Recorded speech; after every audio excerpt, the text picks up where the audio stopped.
isso, eu vou falar sobre o Espírito e o mundo. Quando a gente pensa no Espírito Santo, a gente pensa em igreja. A gente pensa em falar em línguas, em dons espirituais de maneira geral, a gente pensa na evangelização, a gente pensa até na missão, mas a missão, de alguma forma, seria a igreja caminhando para fora, mas como igreja. A gente não costuma pensar nas implicações ou na obra do Espírito Santo fora da igreja, no chamado mundo secular, né? Obrigado. A gente não costuma pensar nesse aspecto, mas é sobre isso que eu quero falar agora de manhã. O primeiro versículo que eu quero trabalhar, pode passar o slide, eu vou trabalhar aqui com vocês esse texto de Êxodo 31, pode passar mais um, por favor? Êxodo 31, versículos 3 a 5. Eu trago aqui a tradução que foi feita pelo John Goldgay, inclusive a Thomas Nelson publicou, que é aquela coleção Pentateuco para Todos.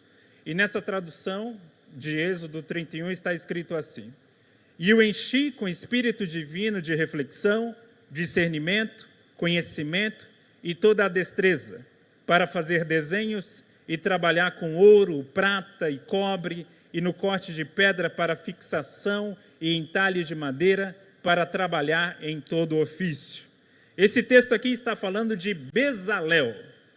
Bezalel é um personagem bastante interessante que aparece no Êxodo, porque ele é uma espécie de líder dos arquitetos e das pessoas que vão trabalhar na construção do tabernáculo.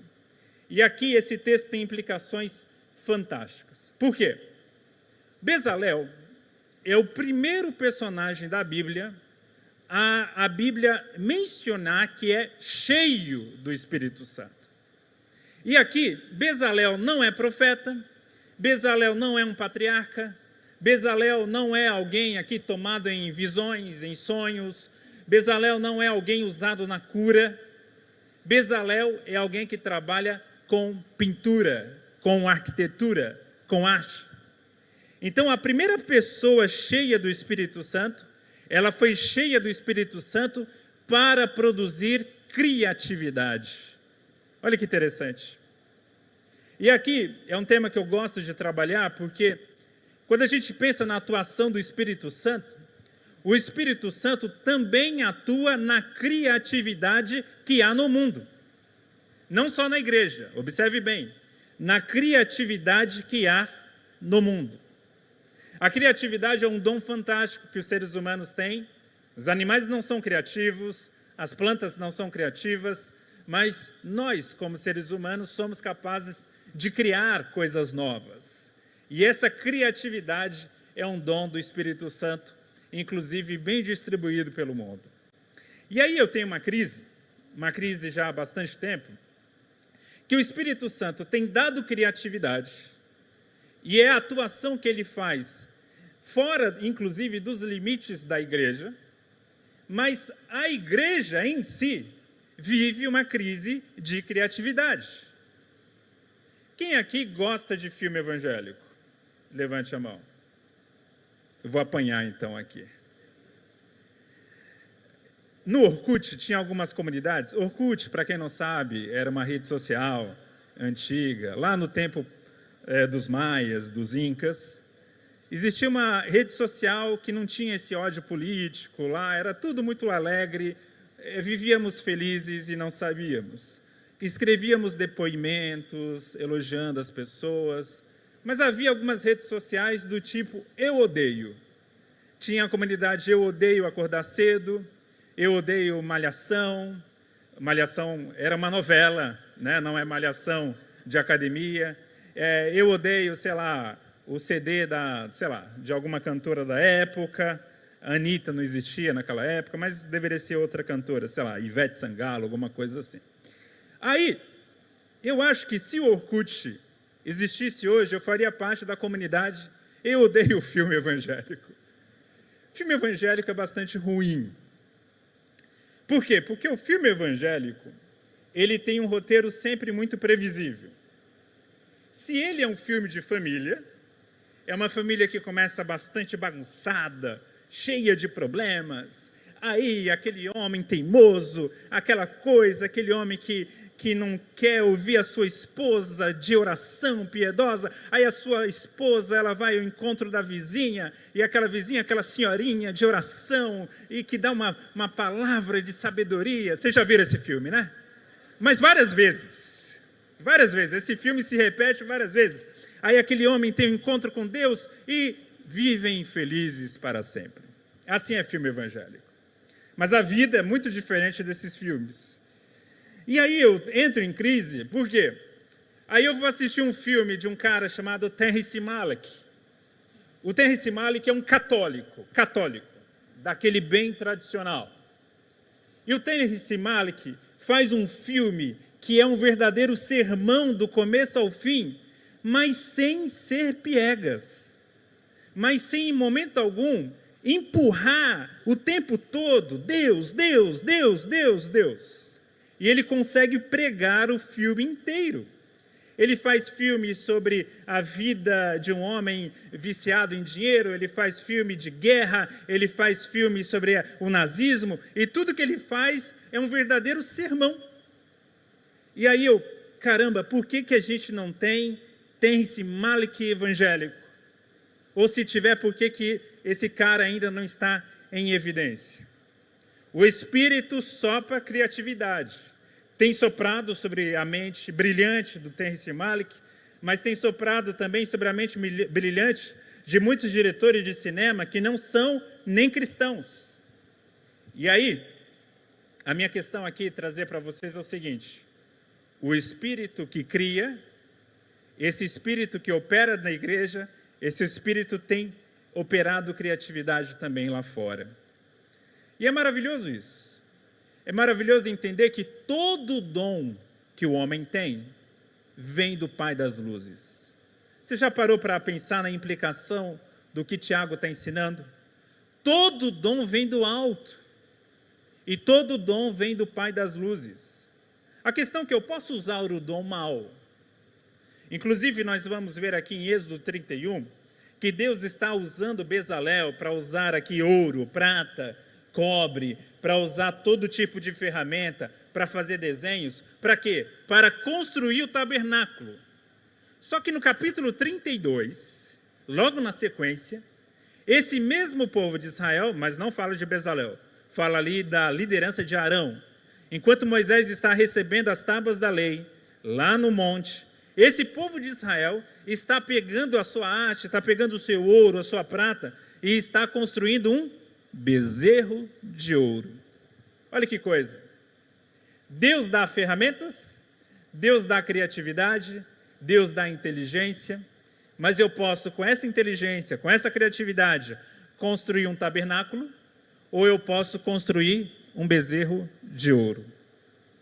Mas você está entendendo aqui que essa ação humana pecaminosa de construir um bezerro de ouro, ela só foi possível porque Deus deu a esses homens a capacidade de construir uma haste impressionante. Da mesma forma que eles poderiam ter usado toda essa capacidade para glorificar a Deus. A questão é que muitas vezes a gente não enxerga o Espírito Santo no mundo, na criatividade humana, porque a gente acha que o resultado, por ser o ruim, não tem como uma fonte inicial o dom de Deus. Mas tem. Então, quando eu estou olhando isso, o Espírito atuando no secular, eu não estou dizendo com isso que o secular seja necessariamente santificado. Eu não estou dizendo com isso que o secular necessariamente tem produzido coisas que glorificam a Deus. Eu só estou dizendo que o Deus que nos capacita a produzir uma música para glorificá-lo é o mesmo Deus que dá o dom da composição a pessoas que muitas vezes vão fazer uma letra que até não só não glorificam a Deus, mas até vão contra valores da palavra do Senhor. Mas quem deu aquele talento foi Deus. Eu faço uma distinção no meu livro, Pneumatologia, lançado pela Thomas Nelson. Boa. Nesse livro, eu falo sobre dom e talento. Nós fazemos essa distinção. Só que a Bíblia não faz. Nós que costumamos ensinar na escola dominical, olha, talento é aquilo que a gente já nasce, o dom é aquilo que o Espírito dá depois da conversão. Fato é que a Bíblia trabalha tudo isso como dom do Espírito. Alguns dons do Espírito eu já nasço com ele. Alguns dons do Espírito eu desenvolvo na minha vida. Alguns dons do Espírito eu só vou receber após a conversão. Mas tudo que você faz sendo inato da sua personalidade, e se isso é bom, se isso de alguma forma ajuda a humanidade, isso é um dom de Deus. Portanto, a ciência é um dom de Deus. Portanto, a música, ou fazer música é um dom de Deus. Fazer algum tipo de tecnologia nova é um dom de Deus. A bem da verdade que o mundo tem melhorado muito. E é graças a esses sinais constantes da graça de Deus e do dom de Deus que o Espírito tem operado no mundo. Hoje a gente não precisa temer tuberculose, por exemplo. A gente não precisa temer algumas doenças que no século XIX matavam com facilidade, mas hoje a gente tem remédio para isso.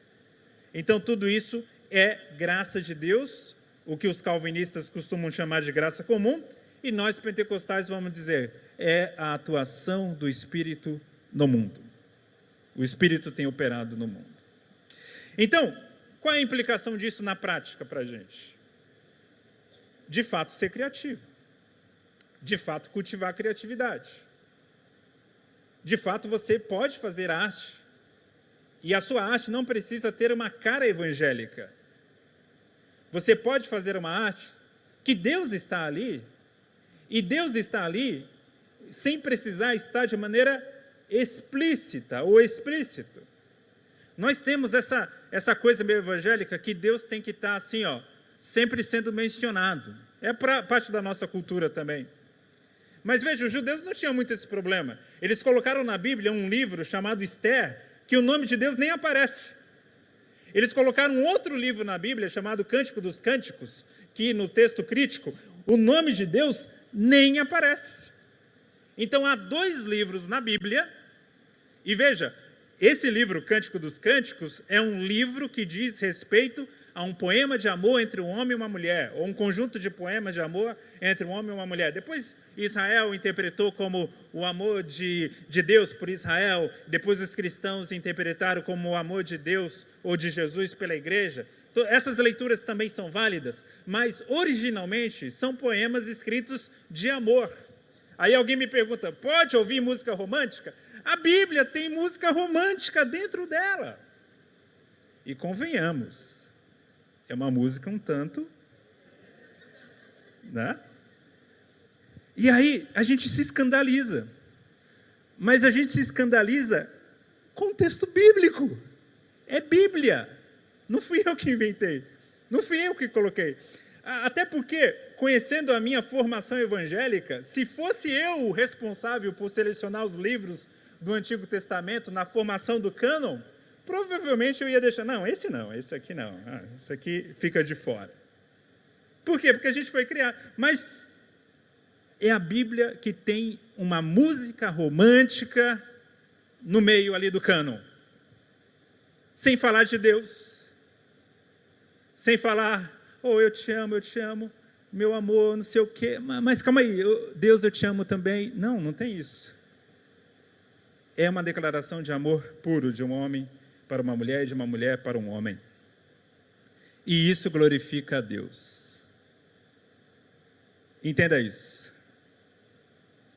O ser cristão, ou ser parte do povo de Deus na Bíblia, não é desenvolver meramente uma linguagem carregada de signos religiosos, quando muitas vezes esses signos religiosos são vazios. Eu falo de Deus, mas não corresponde exatamente à vivência que eu tenho. Tem uma história maravilhosa, vocês sabem, o Charles Darwin, o pai da teoria da evolução, ele veio no Brasil. Ele fez uma viagem pela América do Sul, e veio de navio, evidentemente, naquela época, e ele teve uma experiência de ficar hospedado no Rio de Janeiro, na casa de uma senhora católica, muito piedosa, uma mulher que todo dia rezava durante horas, e ele observa isso no seu diário, mas ela, ao mesmo tempo, tratava os escravos como verdadeiros lixos humanos. Nem como humano, como verdadeiros lixos. E aquilo escandalizou o Charles Darwin, porque na cabeça dele não encaixava. Como que alguém pode ter o dia todo uma linguagem carregada de Deus, mas na sua atitude humana é um verdadeiro demônio? Então, o sentido aqui do texto bíblico é nos ensinar um modo de vida que, mais importante do que estar falando de Deus, Deus, Deus, Deus, Deus o tempo todo, é estar vivenciando a ação de Deus no mundo em tudo aquilo que a gente faz. E é sobre isso que eu quero convidar vocês. A ação do Espírito no mundo muitas vezes vai se dar por mim e por você.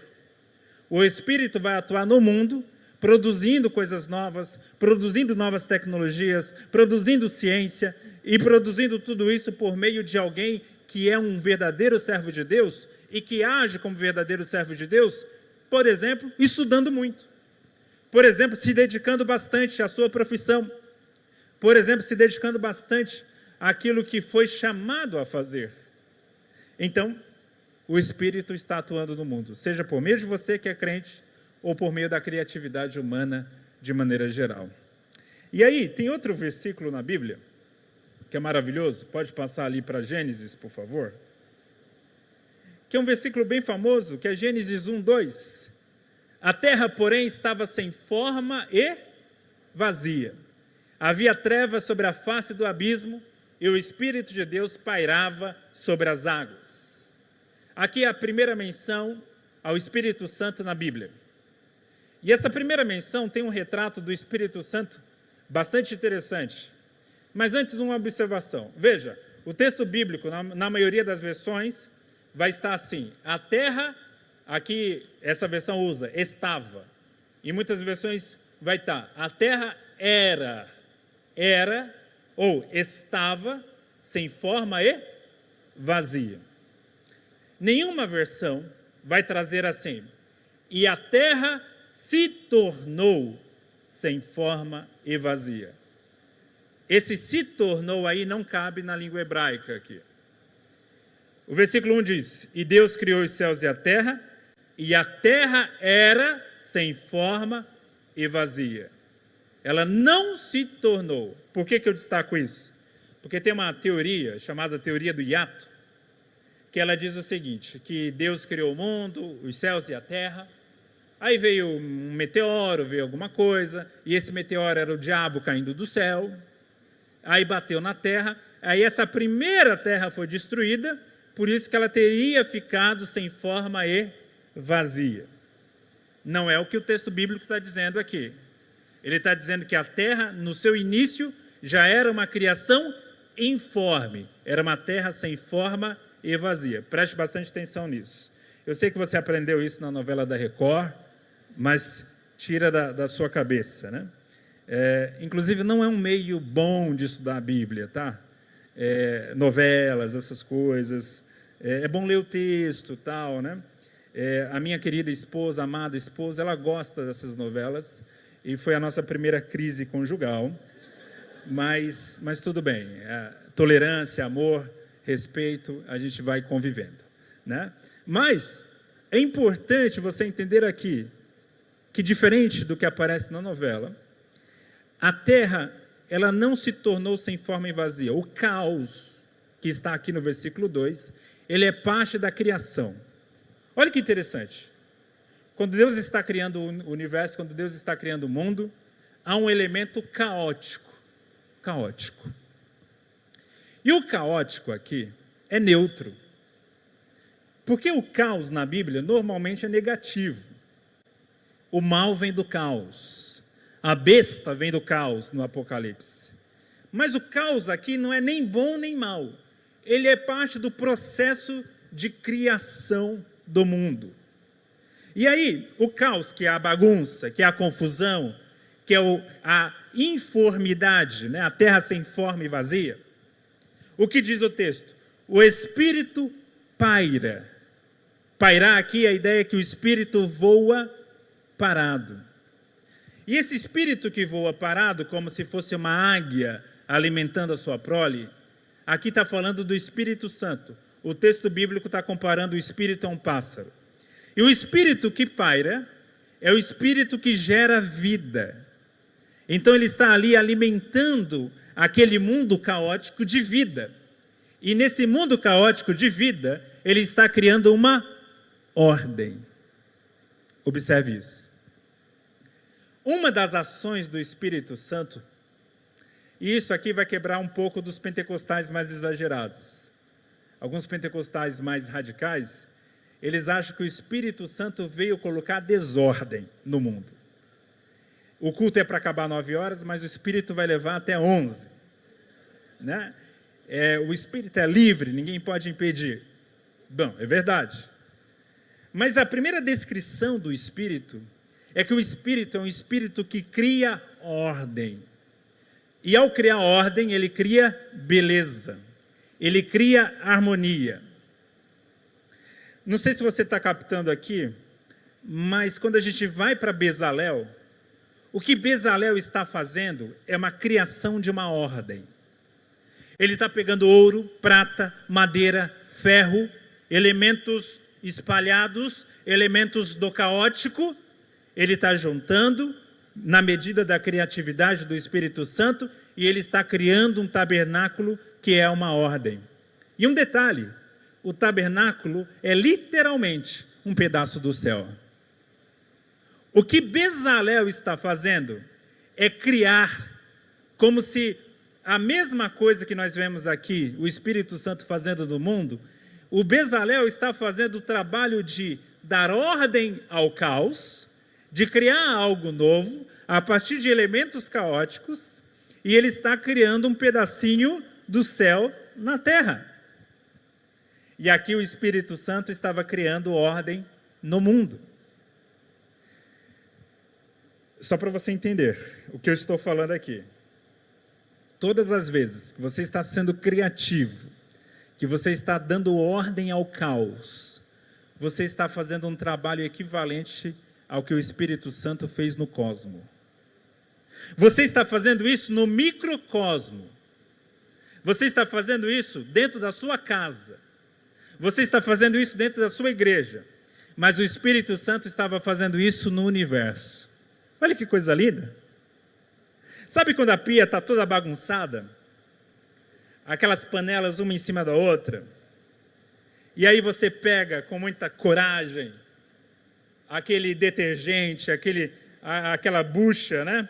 E aí você começa ali 20 minutos depois, aí você passa aquele que tira a gordura da pia, aí você olha para aquela pia, qual é a sensação que a gente tem nesse momento? É uma sensação de paz, né? Você colocou ordem no caos. Toda vez que a gente coloca ordem no caos, a gente está fazendo um trabalho do Espírito Santo.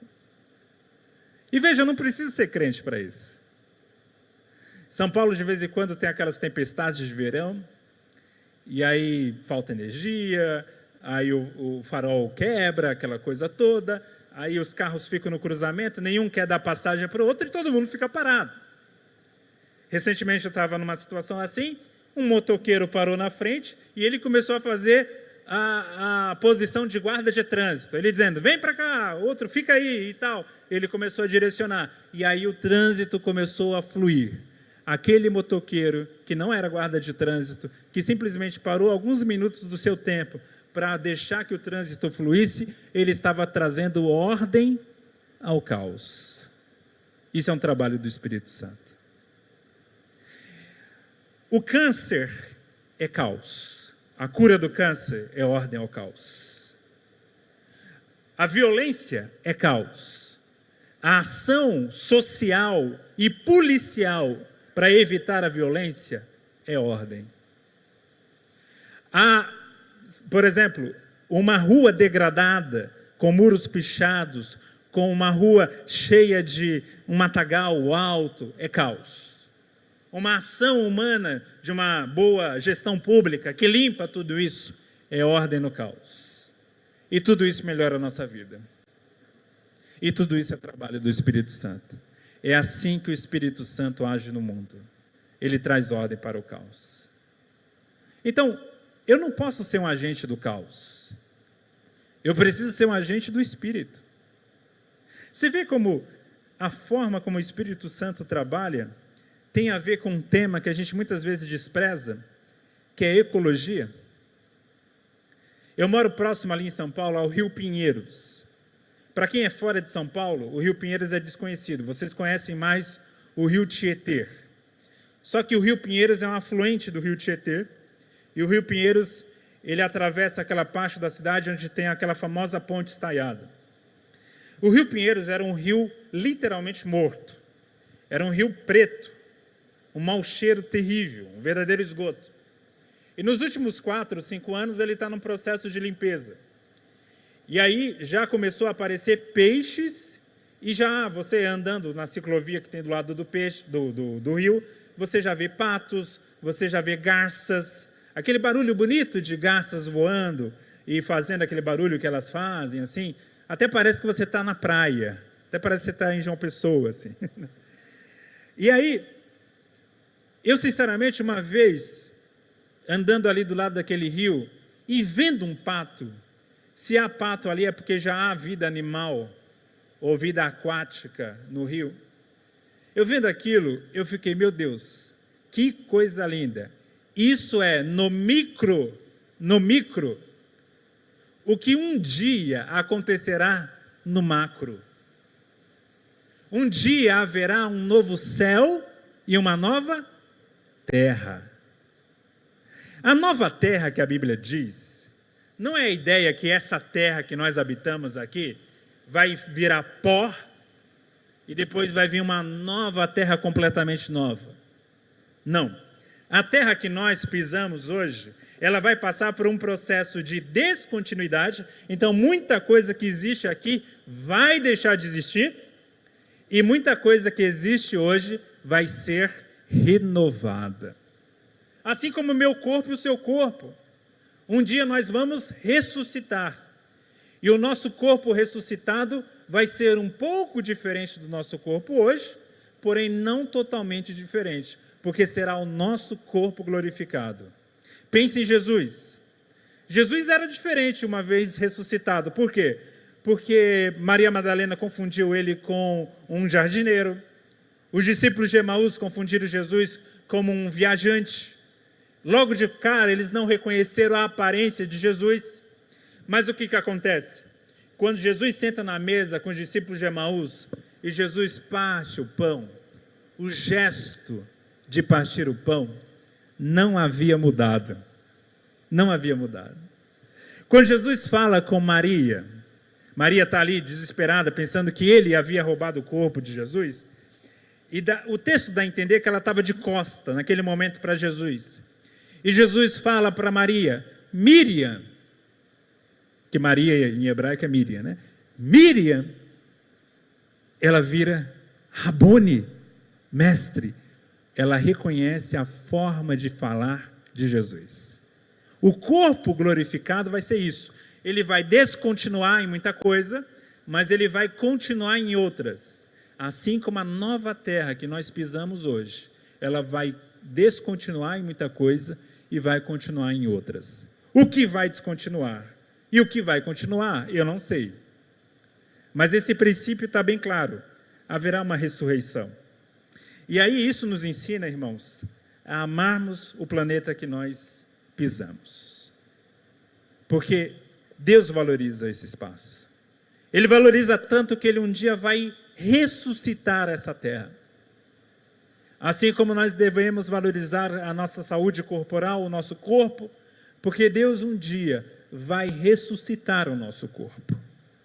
E isso tem uma implicação incrível, incrível, incrível. Então, quando eu estou cuidando da terra, quando eu estou cuidando do meu corpo, eu estou cuidando, de alguma forma, de pequenos sinais antecipados da grande ressurreição final. Você, eu, todos nós, podemos fazer um pouco do trabalho da ressurreição final. Olha que coisa linda. Isso é um privilégio que eu e você podemos ter. Não é ajudar Deus, mas é de alguma forma cooperar nesse lindo trabalho que o Senhor fará de ressuscitar todas as coisas. E Deus vai ressuscitar. E veja como as coisas são interessantes aqui no texto, porque Deus valoriza algo que nós não valorizamos: arte. A nossa tradição evangélica não valoriza a arte. A nossa tradição evangélica, ela tende a ser iconoclasta. Ou seja, a gente tem uma aversão a imagens, né?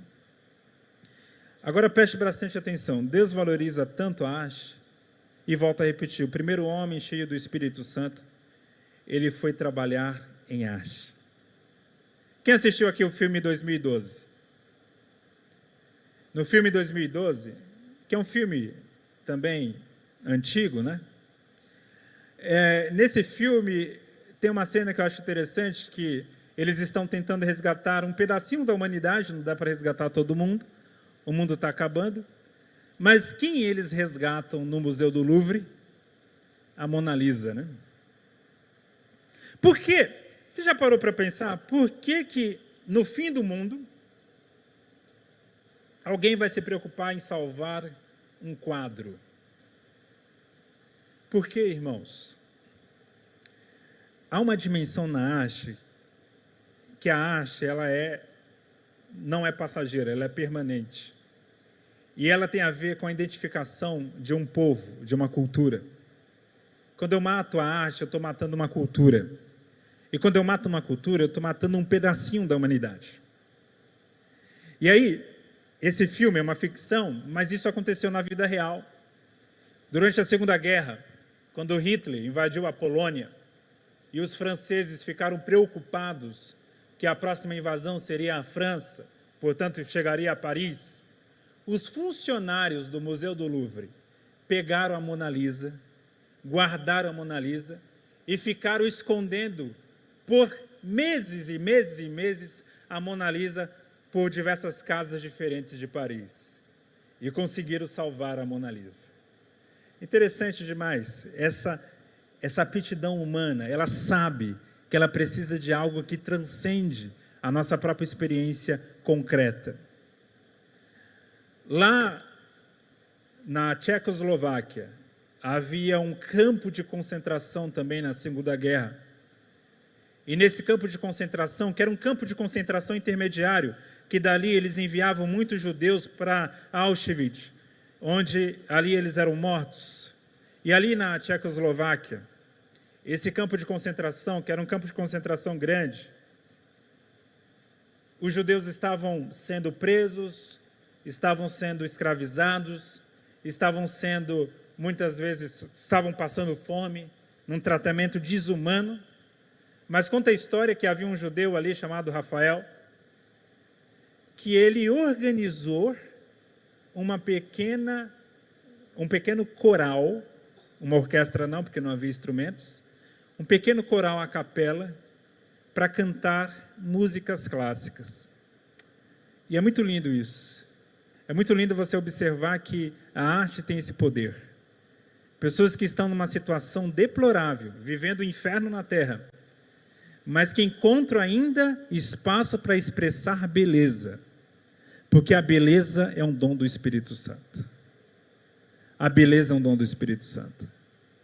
Quando você vê sua rua suja, bagunçada, quando você vê o caos na cidade, fique incomodado com isso, porque quem está chamando você a resgatar a beleza é o Espírito Santo.